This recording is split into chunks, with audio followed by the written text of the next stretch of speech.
চায় সংস্কার আজকের কথা নয়, সংস্কারের দায়িত্ব আল্লাহ আমাদেরকে দিয়েই পৃথিবীতে প্রেরণ করেছেন। খলিফা has tradition to break the existing.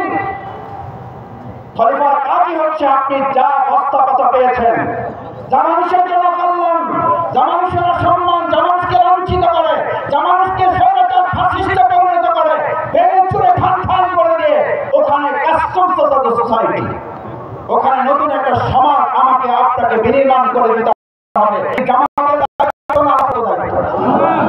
এটা কি আমাদের দায়িত্ব? সুতরাং এই দায়িত্ব পালনে আপনি আমাদেরকে শত্রু মনে করেন কেন? এই সংস্কার করাকে আপনি আমাদের শত্রু মনে করেন কেন? এই সংস্কার যদি আপনি না মানেন, এই সংস্কারের দায়িত্ব যদি আপনি অবহেলা করেন, তাহলে প্রকৃতপক্ষে আপনি কোরআনকে অবমাননা করেন। আপনি যদি আমাদেরকে শত্রু মনে করেন, তাহলে আপনি প্রকৃতপক্ষে কোরআনের শত্রু হিসেবে চিহ্নিত হবেন। আমাদেরকে আল্লাহ সম্মানিত মর্যাদাবান করেছেন। বিগত 15 বছর এক মহিলা একক রাজত্ব কায়েম করে কথায় কথায় মানুষকে অপমানিত লাঞ্ছিত করেছেন। আমরা তার দেশটা চেয়েছিলাম। কিশোরগঞ্জ থেকে এক ভাই এখানে আছেন সাক্ষী, একজন ভাইকে কোনো মিছিলে আমরা দেশটাকে স্লোগান দিয়েছিলাম। ভাই দুই একজন দিয়ে থাকলে আছেন যে আমরা দেশটাকের জন্য স্লোগান দিয়েছিলাম, কিন্তু সে এতটা মানুষকে বঞ্চিত বৈষম্যের মধ্যে ফেলেছে। আমরা বলেছি পদত্যাগ করো, আর আল্লাহ তাআলা তাকে দেশ থেকে বাধ্য করেছেন। শুধু তাকে নয়, তার গোটা দল এবং পরিবার শুদ্ধ দেশ থেকে বহিষ্কার করে লাঞ্ছনার শেষ সীমায় পৌঁছে দিয়েছে। আমরা একটা কথা পরিষ্কার বলি, জামাত ইসলামী আদম সন্তানকে সম্মানিত করার জন্য কাজ করছে। আর আমরা আজকে বৈষম্যহীন একটা রাষ্ট্র করার সময় লক্ষ্য করছি। অত্যন্ত দুর্ভাগ্যের ব্যাপার, আমাদের এই সময়ে যদি শুনতে হয় ফু দিয়ে উড়াই দেব, শোনা যায় না? যায় না? থুতু মেরে ভেসে ভাসিয়ে দেওয়া।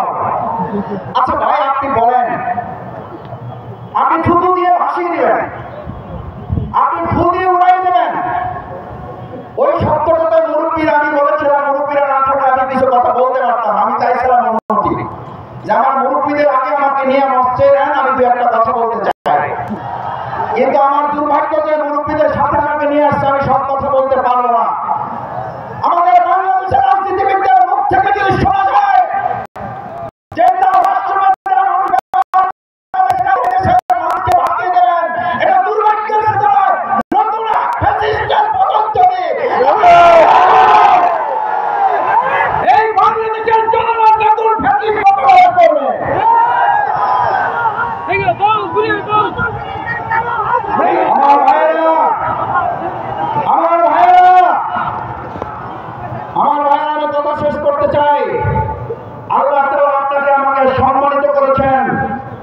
সেই সম্মানিত মর্যাদাবান মানুষকে নিয়ে আপনি শুধু পাবেন, সেই সম্মানিত মর্যাদাবান মানুষকে আপনি ফু দিয়ে উড়িয়ে দেবেন, সেই সম্মানিত মর্যাদাবান মানুষকে আপনি প্রচার করে বঙ্গোপসাগরে ভাসিয়ে দেবেন।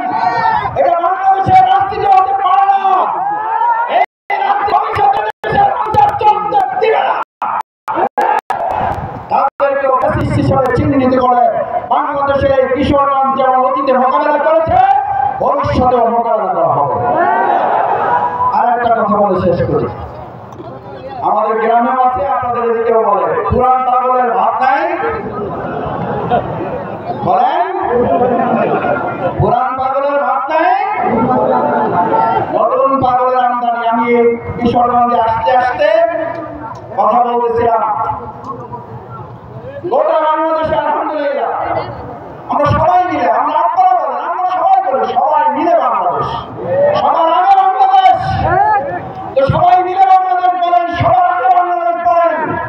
সেই বাংলাদেশের সেই কিশোরগঞ্জ জেলায় এমন নেতার বক্তব্য শোনা যায়, তিনি সবার আগে বাংলাদেশ নয়, তিনি সবার আগে একটা পার্শ্ববর্তী রাষ্ট্রের প্রতিনিধিত্ব করার বক্তব্য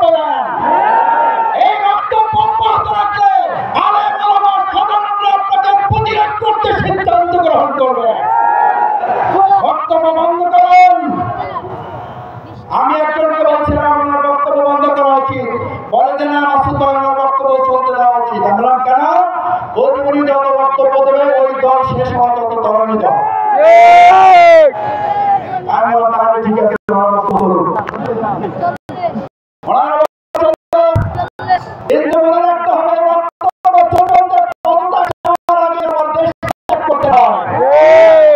আমার ভাই বন্ধুগণ, এই দেশটা আমাদের সকলের সবাই মিলে দেশটা করতে বাংলাদেশ জামাত ইসলামী মহাগ্রন্থ আল কোরআন সুন্নাহর আলোকে আল্লাহর জমিনে আল্লাহর দ্বীন কায়েমের লক্ষ্যে আল্লাহ রাসূল সাল্লাল্লাহু আলাইহি ওয়াসাল্লাম কোরআনের মাধ্যমে যেমন জাহিরি মদিনাকে সোনার মদিনা করেছিলেন, আমাদের বিগত 53 বছরে এই বাংলাদেশ অন্ধকারে নিমজ্জিত।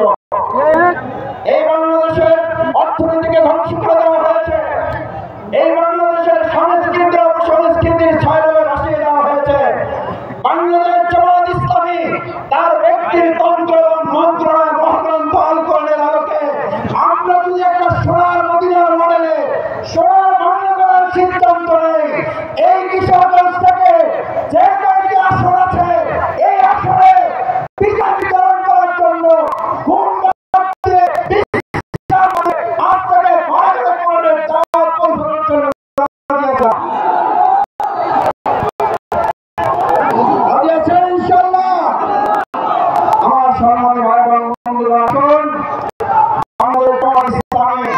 সেই সোনার মদিনার মডেলে সমাবেশ বিনির্মাণ করবো আমরা সবাইকে নিয়ে। কিন্তু তার আগে অবশ্যই বিচার এবং সংস্কারের দৃশ্যমান অগ্রগতি করে নির্বাচন দিতে হবে। নির্বাচনের জন্য জামাত ইসলামী রাজনীতি করে ঠিক, কিন্তু জনতার কোনো একটা নির্বাচন বাংলাদেশে আর হতে দেওয়া হবে না। আমরা 2024 সালের জুলাই আগস্ট গুলির সামনে ভোট পেতে দিয়েছিলাম, বুলেটের বিরুদ্ধে লড়াই করেছি। এবার ভারতের বিপ্লবের জন্য আরেকবার বুকের সামনে গুলি ধারণ করে হত্যাকাণ্ডের আমরা প্রতিহত করব। সে আহ্বান জানিয়ে আমার কথা শেষ করছি। সুবহানাল্লাহি ওয়া বিহামদিকা আশহাদু আন লা ইলাহা ইল্লা আনতা আস্তাগফিরুকা ওয়া আতুবু ইলাইক। আসসালামু আলাইকুম ওয়া রাহমাতুল্লাহি ওয়া বারাকাতুহু।